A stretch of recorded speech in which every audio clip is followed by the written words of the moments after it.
previous life, if you give me this consultancy work to do for you, I'll work with my team, we'll lock ourselves up in the room, we'll do our research online, and come up with a strategy for you.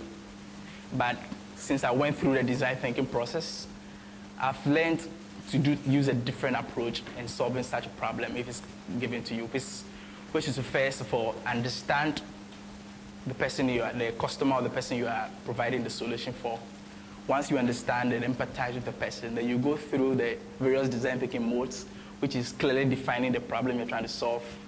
Then you come up with possible ideas. Then you prototype some of these ideas and you go test. And it's an ending loop. When you test, and maybe actually that's not really the best fit for that problem, you go through the whole process again. So that's exactly the process I went through. And I'm going to take you through how I went through my process. So here are some of the problems I initially listed. I've noticed that a lot of people do not know which part. AMA has sub-metros, and people do not even know that. For instance, in East Legon, it's a sub-metro under AMA, but most people are not even aware of that. And AMA has been segmented severally over time. So we even have LADMA, which is created out of AMA now. So this knowledge and visibility of these sub-metros, it's very low. And people, of course, do not even know what the AMA does. So when I was going through my interview process, when I was speaking to people were where the AMA provides certain services to them. So that's another problem I identified. I also noticed that for those who know about the AMA, they complain about what the AMA uses its funds for. They know that AMA collect tolls from market women and this guys on the street, but always complain, what does they use the money for? People ask, where do they even get their money for in running organizations? So this is some of the issues I identified. And one which you can all identify with, the poor waste management, how our wastes are never collected on time. So then in understanding, putting all these problems together, I came up with my research question, which was to find out, how can AMA use digital tools to deliver or perform its mandate effectively? So this was the problem statement I was working with. And to do my research, I used mainly used in-depth interviews, one-on-one in-depth interviews with, and I used 3 categories of people. Local resident, somebody who was born in Accra and stayed in Accra all his life. Then I interviewed a local entrepreneur who works in Accra, and also interviewed a tourist to get different perspectives of people who would get a service from AMA. So averagely, each interview lasted about 1 hour. I spent time with them using an in-depth research, so there was no questionnaire, so it was more of a conversation. But as the conversation was going on, I was picking a lot of the key points and noting a lot of them down. And the analysis framework I used mainly were CAT sorting. Then I designed a persona of who really will need the services through, so that we can empathize with them to design a digital service that will actually meet their needs. So quickly going through the process, this is how I went about my CAT sorting. So after the interview, I wrote down the key points from the interviews, and I tried to aggregate them based on central themes. So when I asked the question about how do you get information about what's going on in Accra, different people said different things. So each color was for each person, the different people I interviewed. So the yellow was for the local entrepreneur, the pinkish one was for the residents. So I tried to sort all of them based on key themes to understand, to get some perspective after the research I did. So these are some of the questions I did ask them. I asked them whether they knew how AMA does revenue mobilization. I asked them who takes care of the waste in their house, who comes to collect it, how frequent is that. And the conversation was, like I said, it wasn't structured. So it allowed the interviewees to give me several perspectives that I wouldn't have captured if I had used a paper and pen to do that kind of research. So out of that, I tried to model to understand a typical person who uses AMA service. So the first person was Niyama. He's a man. He's about 29 years old. He's an entrepreneur, and he lives around Labadi. Was that because he's an entrepreneur, he regularly goes to renew his business operating license. And to him, the process is very stressful. He feels he should rather spend more time on his business than going through the process of doing the paperwork and getting his license renewed. So I try to understand the journey from his house to the process he goes through to get the license renewed. And I mapped it, and out of the map, I came up with a point of view which would help me in the ideation process. And what I came up with is that business operators or entrepreneurs, what they need is a BOP system that can help them renew the licenses with ease. The key word is ease. So they don't want to go through the stressful process in acquiring and renewing their license. Then the second persona I did map was Becky. Becky is a tourist. She's 22 years.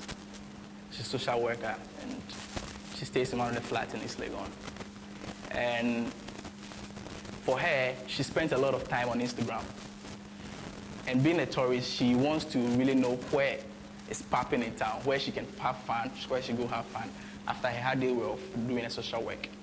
So what I gained from it was what platform can the AMA use to effectively engage that tourist who visits Accra.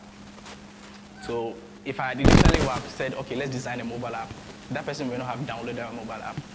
But this insight will help me to know that this is where exactly they find the information, and this is how AMA can reach them. So I use the 2x2 metrics to plot where AMA is in terms of providing information and where I feel they should be. So AMA already is using some digital tools. Of course, they have a website, they have social media tools, so they are not so low in the traditional means. They are using some, but there's still much room for improvement. So there are somewhere here from my plotting, and this is the goal, to get them to use more digital platforms and reach more people, especially tourists who come. And the POV I got from it is that tourists are looking for authentic and reliable source of information about what to do in Accra, where it's safe to visit, and they want a channel which is more accessible to them. The third persona was someone who lives in Accra and works in Accra. And an interesting insight I got from that interview was that he says he knows about the AMA, he sees them around, but all he knows about the AMA is that he sees they're writing on buildings, stop work, produce permit. So he knows about AMA, he has information, but what is lacking is that engagement with AMA to understand exactly what AMA can provide for him and what services he can also get from AMA. So engagement level is very low. So I also use a 2x2 metrics as well to plot. For engagement to increase, there should be access to more information and a channel that can enable a two-way conversation between the two entities. So yes, AMA does engage. They have their information vans, but I've never had information vans in my locality in the East Legon. So that is a problem. So they should find a digital tool to go to use to engage me as well. So their engagement level is low. But this is that we want to take them to the higher level by increasing their information access. So these POVs now helped me in the process of ideation. So when you got to the process of ideation, a lot of ideas came about. We threw a lot of things around. IoT, using SMS to do engagements, digital forms, e-commerce. So we didn't, as much as possible in the ideation process, I tried not to limit myself. Let's come on. I was able to discern and see which one actually meets that POV, which of the ideas which meets that POV to help me the process. So out of all this was the outcome of what I came with. The first one was that AMA needs rebranding. And I don't know if any of you have seen AMA logo before. Okay, the AMA's logo, when the AMA was established in the 1800s, that's what they are still using. So the round logo, it looks very British. So if we want to take AMA into the digital age, the first point is that they must have a visual identity that's appealing to those who use the digital platform. So my proposal is that the first one is that they should do a rebranding, which will encourage engagement. Then they need to invest a lot into public education.